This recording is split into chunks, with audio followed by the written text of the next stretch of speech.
Juan Kapitulo 6, versikulo 35. Si Jesus miingon kanila, "Ako mao ang pan nga naghatag sa kinabuhi. Ang muari kanako dili nagayod gutomon, ug ang mutuo kanako dili nagayod uhawon." Ang mga puno Pan sa kinabuhi. maglikon unta sa mong pagtuo ug gagaka kami sa pagtuman sa imong mahal nga kasuguan.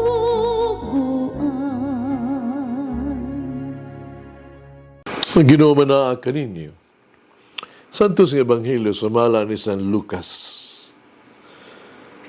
Unya, wala madugay miadto si Jesus sa lungsod sa Naim. Mikuyog kaniya ang iya mga tinunan o nga usa ka dakong panunusad sa mga tao.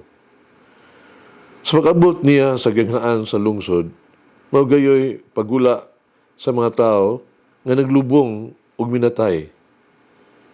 Ang minatay, bugtong anak nga lalaki sa usa ka byuda. Ug mikuyog kaniya ang daghang mga tao gikan sa lungsod. Pagkakita ni Jesus sa byuda, naluoy siya ug miingon sa babae, ayaw paghilak. Namiduol si Jesus, gihikap niya ang lungon ug mihunong ang mga tao nga nagyayong sa lungon. Namiingon si Jesus, "Dong, bangon." Milingkod ang minatay ug misulti. Ug gihatag siya ni Jesus ngadto sa iyang inahan. Nahadlok ug nahibulong ang tanan. Ug gidaig nila ang Dios sa pag-ingon, usa ka gamhanang propeta na mitungha kanato. Ug ang Dios miani aron pagluwas sa iyang katawhan. Mikaylap sa tibuok Judea, o sa kasikbit nga kayutaan ang maong balita mahitungod kang Jesus. Ang Ebanghelyo sa Ginoo. Pasalamati ang Ginoo kay siya maayo, ang iyang gugma mulungtad hangtod sa kahangturan. Pasalamati ang Diyos sa tanang mga Diyos, ang iyang gugma malungtaron. Pasalamati ang Ginoo sa mga Ginoo, ang iyang gugma malungtaron.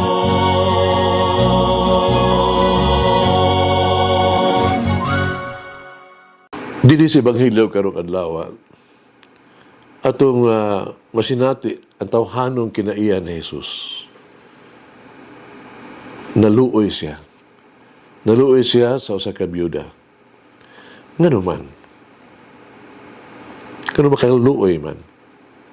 Tungod ugol kay sa pagkamatay sa iyang bugtong anak. Kinsa man niya unya ang moatiman kaniya. Kung wala na iyang bugtong anak, kinsa may unya ang mutabang kaniya diya siyang katugulangon.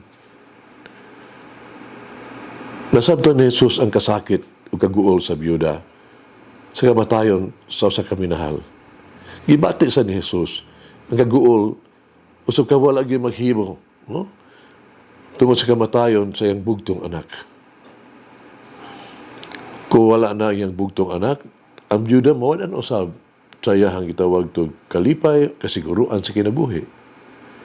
Ug si Jesus naghimog milagro aron ipakita ang iyang gugma ug iyang tawag to pagtabang sa byuda kahingawa.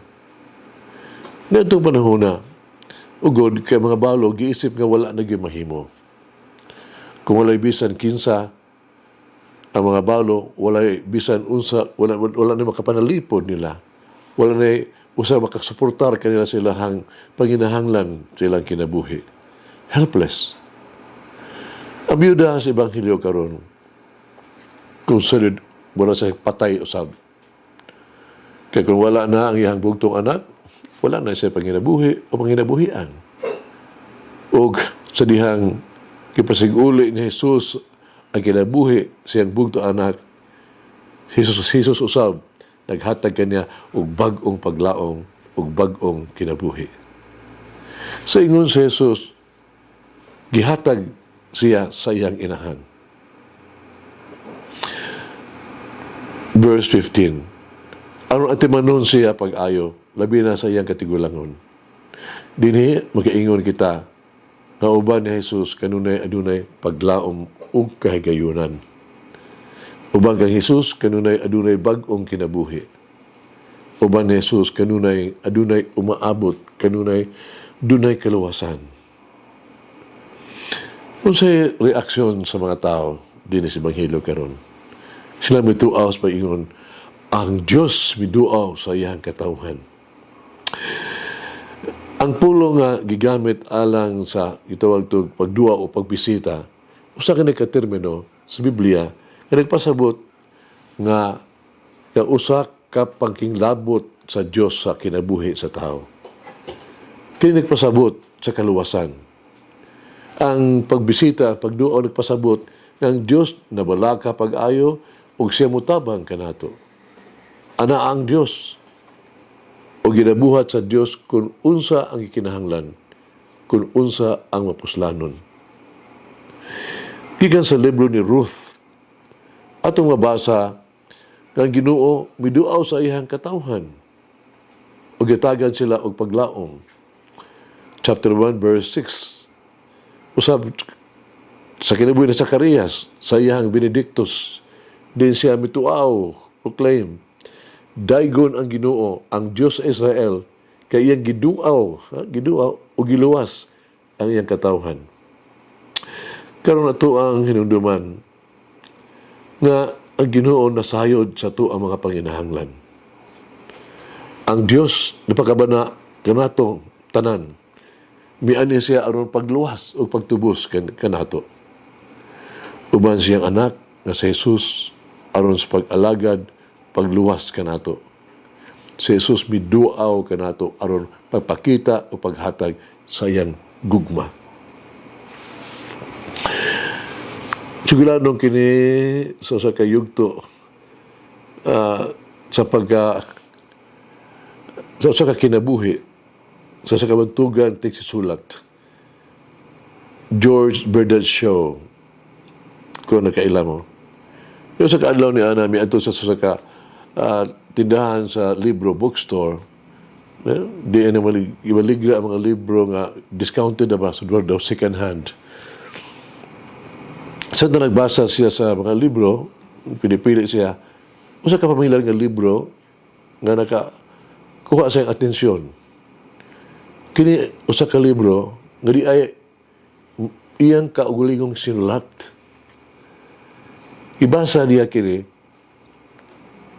ug usa ka sa unang pahina gyud iya nakita ang iyang gisulat ba o dedication bitaw iya kining gipahinungod sa usa ka amigo gasa isip gasa ug gibutang niya ang iyang signature JBS no nagpasabot George Bernard Shaw. Ipalit niya ang libro, niya, iyang gisulat. Sunod sa pahina na sad, kining mga pulunga. Samang libro. Suwat na kini, with renewed compliments. No? Pabag-o na kong gitawag itong halad GBS, George Bernard Shaw, o kini iyan ang ipadala. Balik na ito iyahang gitagaan ni ini, kaniya ay mailed it back to the earlier recipient. Maghampol kita. Huwag mong Ginoong Jesus akong manluluwas o balaaw ng mananambal. Isaday ako sa imo may gugmaong mga pulong. Nagsaday ako sa imo mga buhat sa pangluwas. Tabanghi ako, palihog, nga dili mawala ako ang bili sa kagalingon.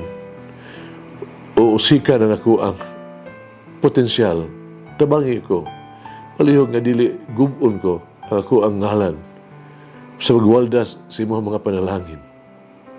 Nabangi ako palihog, nga dili pakyaso na ako ang mga minahal, kay sa likway sila. Sa imong kaluoy ug gahong, tuguti ako sa imong kinabuhi. Tuguti ako nga mabuhi alang sa uban. Tuguti ako mabuhi aron mahatagan sila sa mitud-anon mabungahon nga kinabuhi. Amen. Mama Mary, help me to empathize with the sorrows of others. Nangin ang Diyos magagahom sa tanan, Amahan, Anak, Espiritu Santo. Amen. May the Lord of the divine mercy bless us all, heal us from all diseases and suffering. Ayun unta niya kita, tanang mga sakit na sa lawas o sa kalag, body and soul. In the name of the Father, the Son, and of the Holy Spirit. Jesus, I trust in you. Amen.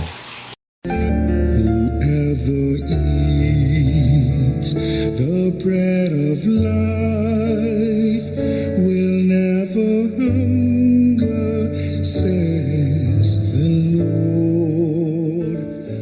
Kay galaan inyong nabati ang pagpaambit ug hamubong pamalandong sa pulong sa Dios pinaagi sa tulumanon pan sa kinabuhi nga gidumala ni Monsignor Daddy Silva. Hangtod na usab sa sunod higayon, daghang salamat.